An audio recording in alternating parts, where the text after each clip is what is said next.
A gente está vivendo um momento aí, né, pessoal, que o investidor está muito emocionado com a renda fixa, que está pagando bem, né? Então, tudo que a gente fala de renda fixa paga bem. Mas é um momento muito arriscado para investir em renda fixa. Não quer dizer que você não precisa investir, mas você tem que avaliar os riscos que estão por aí. E aqui eu vou falar de fundo de papel, principalmente, que é algo que tem chamado bastante a atenção do investidor aí de fundo imobiliário. Eu vou falar também de alguns ativos de renda fixa de forma mais ampla e até dos títulos do Tesouro. Tem muitos ativos de renda fixa que eu descartaria, né, ou ficaria muito atento, analisaria muito bem antes de colocar meu dinheiro lá, e outros que o risco é bem mais diluído e é mais fácil de investir.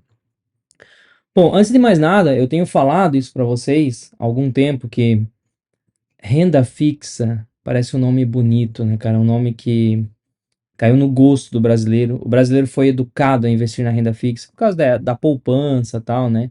Lá atrás, né? Muitos brasileiros ainda investem na poupança, infelizmente. Mas a gente está aí ajudando as pessoas a abrirem a mente. Agora, olha só. Renda fixa, não tem nada de renda fixa. Renda fixa nada mais é do que dívida. É emprestar dinheiro para alguém. E esse alguém pode pagar ou não. Se pagar, show de bola. Renda fixa deu certo, você ganhou um dinheirinho legal ali. Se não pagar, você levou um calote, tá? E aí, se tem garantia do FGC, você vai ter que correr atrás de pegar essa garantia. Se não tem garantia, você perde tudo. Se a garantia é um ativo real por trás que ficou penhorado, vai ter que ir para a justiça para você pegar essa garantia. Mas a realidade é que isso é renda fixa. Renda fixa não é só um botãozinho que você aperta lá para ganhar 15% ao ano e garantidamente você vai ganhar. Não, não é assim que funciona. Renda fixa é dívida. Toda vez que você investe em um ativo de renda fixa, do outro lado tem alguém que está devendo esse dinheiro. Renda fixa não é você investir na renda fixa, é você emprestar dinheiro para receber juros em contrapartida. Isso é renda fixa. Você está emprestando o seu dinheiro. Se seu dinheiro está na mão de outra pessoa, que vai ter que te devolver no futuro com juros, pode ser que te dê o calote. Isso é renda fixa, bota isso na cabeça. Agora vamos lá. Quando a gente fala de fundos imobiliários, eu tenho aqui, por exemplo, a carteira de um fundo imobiliário, né? Que é o. Ó, primeiro vamos dar uma olhada aqui, ó.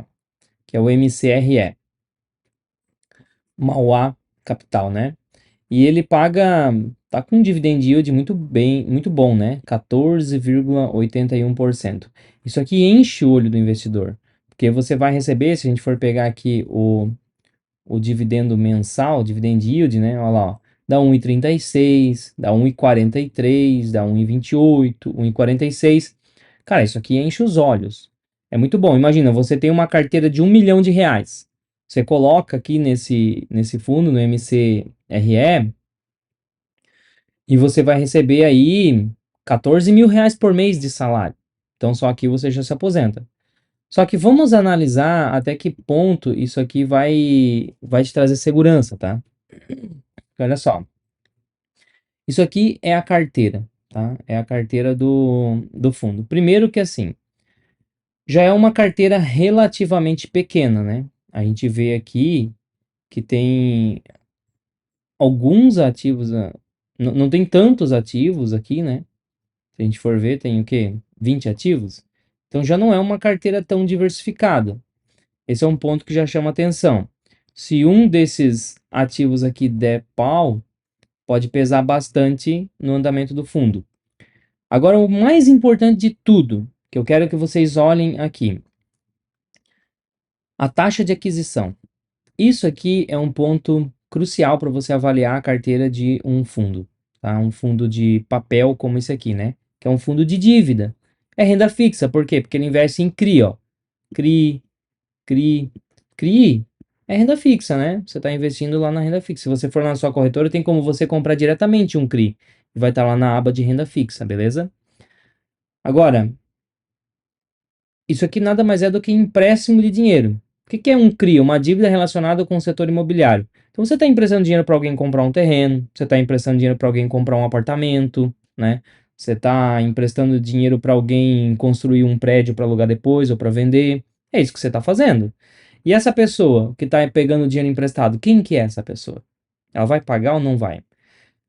A gente sabe, eu fiz até um vídeo recente para vocês ali, do empréstimo do Lula, né? E eu mostrei o quê?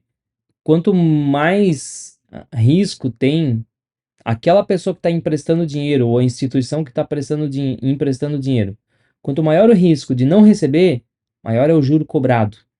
E o juro cobrado está justamente aqui, ó, taxa de aquisição. Então veja que eu tenho, por exemplo, aqui, ó, esse ativo aqui, ó, a taxa de aquisição é IPCA mais 20%. Eu tenho alguns aqui, ó, IPCA mais 11, IPCA mais 15 e por aí vai. Sabe o que que significa isso aqui, gente? IPCA mais 11, IPCA mais 20? Significa que você está emprestando dinheiro para receber, ou seja, você está investindo em renda fixa, que é a mesma coisa que emprestar dinheiro, para receber IPCA mais essa taxa aqui, tá? Só que isso é você investindo, você emprestando, né? Ah, aqui é via fundo, beleza, você está colocando dinheiro na mão do fundo e o fundo está fazendo isso para você. Mas é só um veículo de você fazer isso. Mas no fundo, o que significa isso é que você está emprestando dinheiro para receber isso aqui, tá? Esse é um lado da história. É o lado de quem investe, de quem empresta dinheiro. Do outro lado, tem alguém que está devendo, que está com esse dinheiro na mão e vai ter que devolver no futuro, corrigido por esses juros aqui. Se coloca no lugar dessa pessoa. Quem pega um financiamento para pagar IPCA mais 20, a gente está vendo aí que várias decisões da nossa economia estão levando o IPCA para cima. Né? O mercado já projeta IPCA de 7% ao ano. Daqui a pouco o IPCA vai para 10% ao ano se continuar do jeito que está.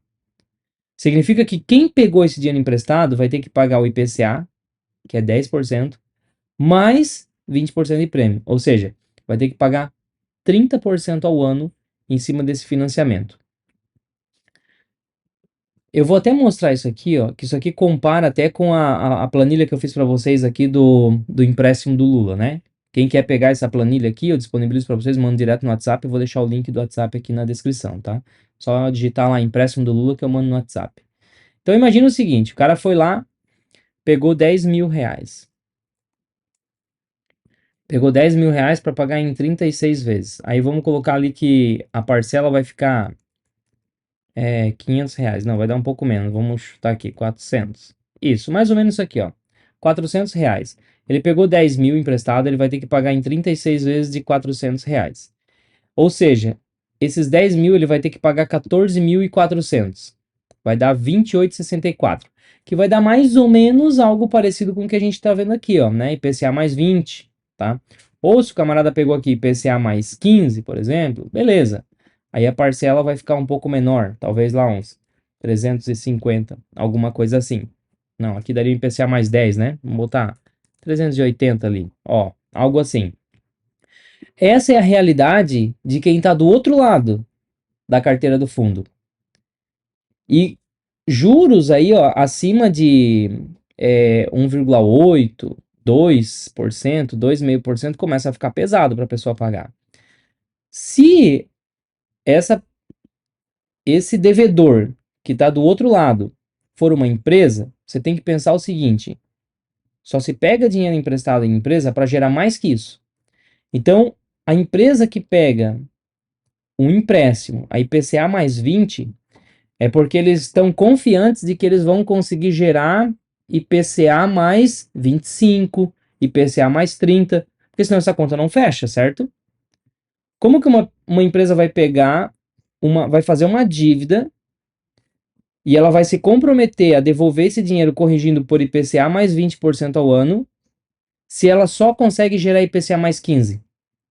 Essa empresa vai fechar no prejuízo e vai fechar as portas, vai falir, tá? Ela vai falir e essa dívida não vai ser paga. Então veja a responsabilidade dessa empresa que está pegando dinheiro emprestado. Ela tem que conseguir gerar mais que isso para compensar esse financiamento aqui. Em um cenário que está tudo indo super bem, economia bombando, todo mundo, todas as empresas faturando, tudo indo certo, show de bola. Isso pode funcionar bem. Agora, a realidade que nós temos no Brasil, eu até peguei um relatório aqui, deixa eu abrir aqui para vocês, ó, um relatório do Serasa, que é o índice de inadimplência do Brasil. Então, olha só, cada pessoa está devendo mais ou menos R$ 5.600 inadimplente, né? Não está conseguindo pagar, tá? E deixa eu ver aqui um dado importante, olha só. Número de inadimplentes. A gente vê que a situação no Brasil está piorando.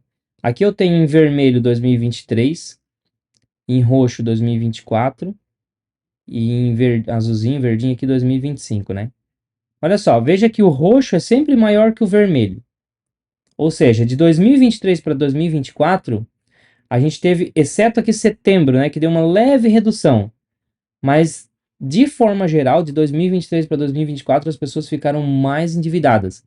E a gente está falando aqui, ó, em milhões de brasileiros inadimplentes. Ou seja, que estão endividados e não estão conseguindo pagar essa dívida. A gente tinha, por exemplo, lá em dezembro de 2023, 71 milhões de brasileiros, subiu para 73,5. Se a gente pega aqui janeiro, que a gente já tem os 3 anos, ó, janeiro de 2023, 70 milhões de brasileiros, depois foi para 72, agora a gente já iniciou janeiro de 2025 com 74,6 milhões, né, de brasileiros endividados. Ou seja, tá complicada a situação do brasileiro. O brasileiro está cada vez mais endividado. Deixa eu ver se tem mais dados aqui. Tá, aqui fala um pouco de cada região, né? Ó, o estado menos endividado ainda é o estado que eu vivo, né? Que é Santa Catarina. 35% só das pessoas estão inadimplentes. E por aí vai. Agora, ó, Brasília, 58%. Aqui é Amapá, né? Tá com 61%. Então veja que a situação para o brasileiro ela não tá muito fácil, não. Tá? Deixa eu ver se tem mais algum dado aqui que a gente pode usar. Ó, a maior parte é cartão de crédito, tá? Aí tem aqui a financeira, serviços, por aí vai. Aqui, ó, por gênero, tá bem equilibrado, né? Homem e mulher, praticamente mesma quantidade de dívida. Maior parte dos endividados de 41 a 60 anos. É isso. Agora, aqui a gente consegue ver, então, que o nível de endividamento do brasileiro tá bem alto. E como é que a gente pode analisar isso aqui? O nível de inadimplência está cada vez subindo mais. Cada vez o número de brasileiros maior não está dando conta de pagar suas dívidas. Ao mesmo tempo, a gente tem aí o governo tomando medidas que só fazem a inflação subir. Com inflação alta, vai ficando cada vez mais difícil pagar essa dívida, principalmente dívidas que têm correção por inflação. A forma que o Banco Central tem para frear essa inflação é subindo a taxa de juros. Se eu subo a taxa de juros, as dívidas vão ficando ainda mais caras. Então veja que nós temos, de um lado, o governo tomando medidas, injetando dinheiro na economia. Por exemplo, agora o empréstimo do Lula é mais uma medida que injeta dinheiro na economia porque facilita o crédito, então as pessoas vão pegar dinheiro emprestado. O banco tem poder multiplicador. Cada vez que você pega dinheiro emprestado do banco, é o banco criando dinheiro novo para emprestar para você. Se você não sabia disso, é assim que funciona a impressão de dinheiro mais comum no Brasil. Então você foi lá, fez um empréstimo, o banco vai criar dinheiro novo, vai emprestar aquele dinheiro para você, e aí você vai poder gastar, ou seja, mais dinheiro gerando na economia. Se vai ter mais dinheiro gerando, vai gerar mais inflação. Quanto mais inflação, mais difícil pagar a dívida. Do outro lado, a responsabilidade do Banco Central é frear essa inflação. Então eles têm que subir a taxa de juro para conseguir esfriar a economia, dificultar o crédito e trazer para baixo para reduzir a inflação. Então a gente, é o que eu sempre falo, o Brasil é um carro de Fórmula 1, com o governo pisando fundo no acelerador, Lula, Haddad e sua equipe pisando com os dois pés no acelerador, e do outro lado, nós temos a equipe do Banco Central grudada ali no freio de mão ali, ó, tentando parar esse carro, entendeu? Mesmo o Galípolo sendo indicado do presidente Lula, ele não tem saída. Ele está sendo obrigado a subir taxa de juros, porque senão a inflação vai despirocar. Entendeu? Então os caras estão lá grudados no freio de mão e o Lula com a Haddad pisando fundo no acelerador. Ou seja, estão entortando o Brasil assim, né? Vai arrebentar essa porra. Quando seria muito mais fácil, o governo tira um pouquinho o pé do acelerador e o Banco Central consegue dar uma folga e todo mundo vai equilibrado. Não, eles estão torcendo o Brasil assim, é um cabo de guerra. Então, o resultado disso é que inflação alta, juros altos, vai deixando a dívida cada vez mais alta. Se o brasileiro já está fudido, já não está conseguindo pagar sua dívida. Cada vez tá ficando, as famílias brasileiras estão ficando mais endividadas, como a gente pode ver. Cara, tem um dado aqui que eu não achei. Deixa eu ver, que eu tava vendo aqui, ó. Ah, é. Esse dado aqui, ó, deixa eu mostrar pra vocês aqui, ó. Ó, o total no Brasil. Cara, 45% da população inadimplente. Inadimplente, a gente não quer dizer que tá endividado, quer dizer que tem dívida e não tá conseguindo pagar. O endividamento médio da família brasileira, deixa eu até pesquisar aqui, ó. Endividamento do brasileiro. Olha lá, ó.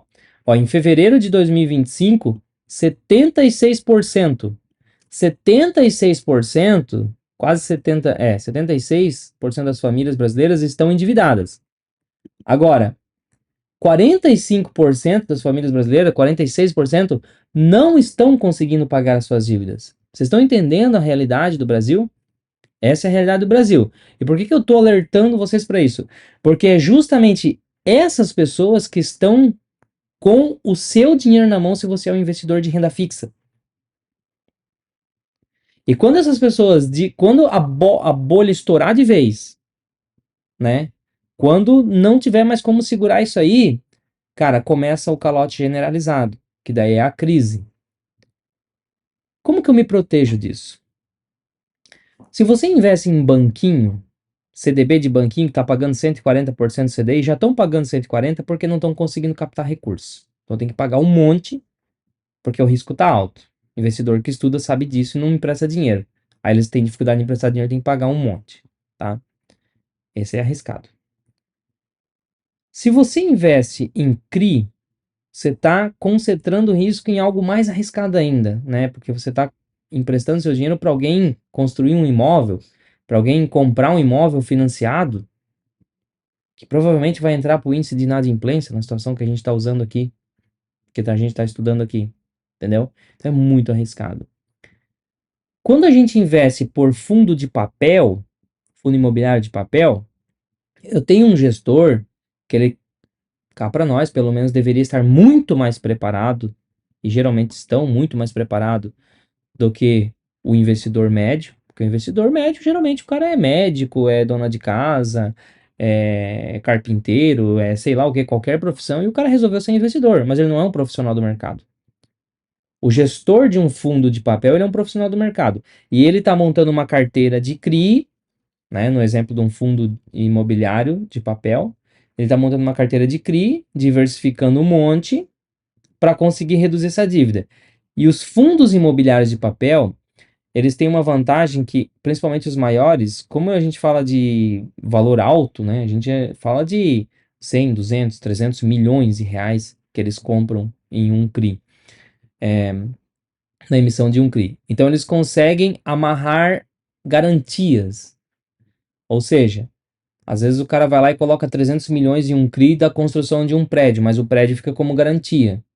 Se a empresa não conseguir pagar aquele CRI, pega o prédio em garantia. Mas aí entra a questão, né? Em que andamento está a construção desse prédio? Como que vai se dar essa transferência? Geralmente vai para a justiça, pode demorar anos ficar lá na justiça até resolver esse caso. E aí o investidor fica com aquele fundo imobiliário, fica com a bomba na mão. Isso acontece e principalmente em cenário de crise. Mas ainda assim é uma forma de a gente conseguir investir em renda fixa, né? Que de fixa não tem nada, é emprestar dinheiro, é isso que é a verdade, com um pouquinho mais de segurança, através de um fundo de papel. Só que eu, por exemplo, aqui na minha carteira, na carteira dos clientes da minha consultoria, porque não sabe se eu sou consultor de investimentos habilitado pela CVM, posso montar uma carteira para você ou organizar a tua carteira, link na descrição. Também tem a comunidade aqui, ó, que os membros conhecem a minha carteira de investimentos. Eu atualizo todo mês e todas as segunda-feiras eu entro ao vivo com os membros para a gente conversar, dou aula, tiro dúvida. Então fica o convite aí para conhecer.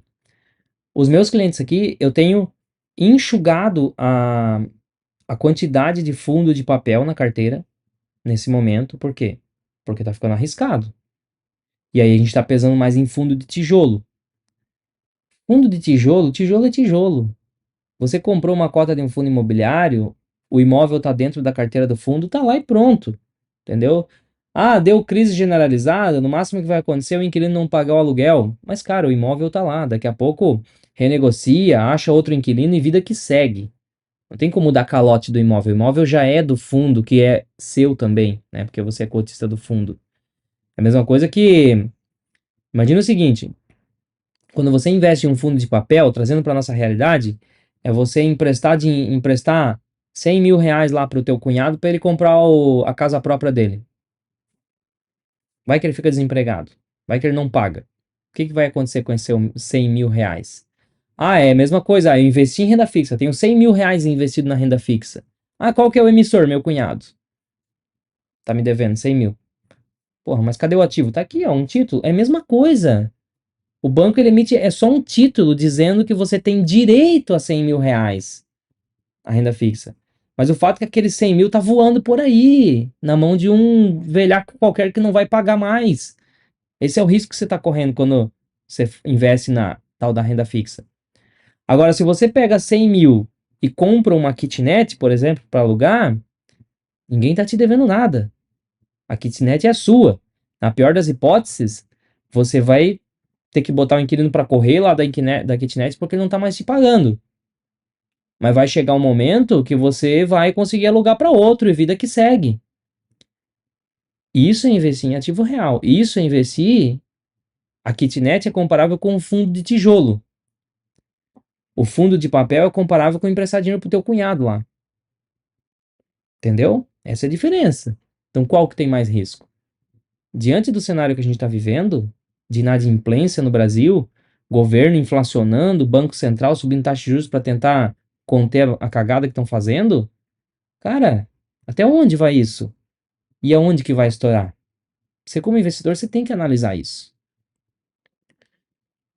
Quando a gente fala de renda fixa,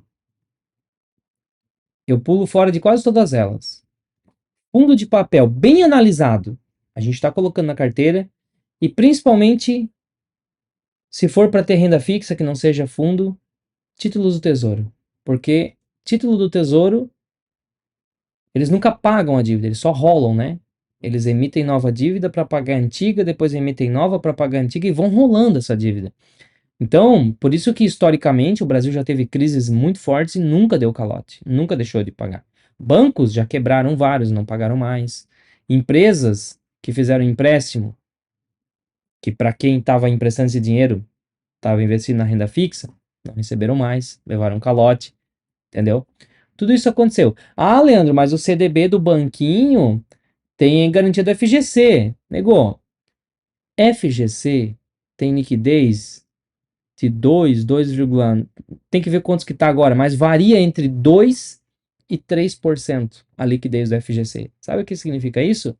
Que de cada 100 reais que o FGC se compromete a te garantir caso o banco quebre, ele só tem 2 a 3 reais no caixa dele para fazer isso.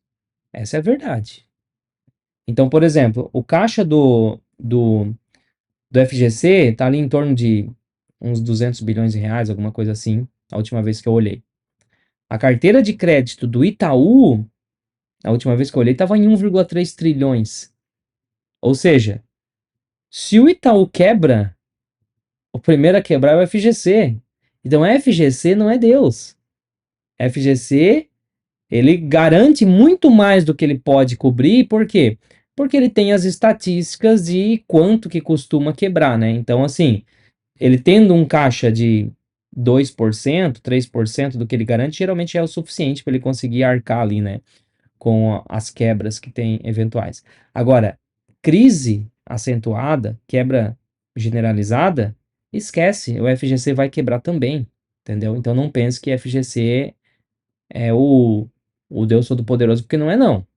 Também quebra, é uma empresa como qualquer outra.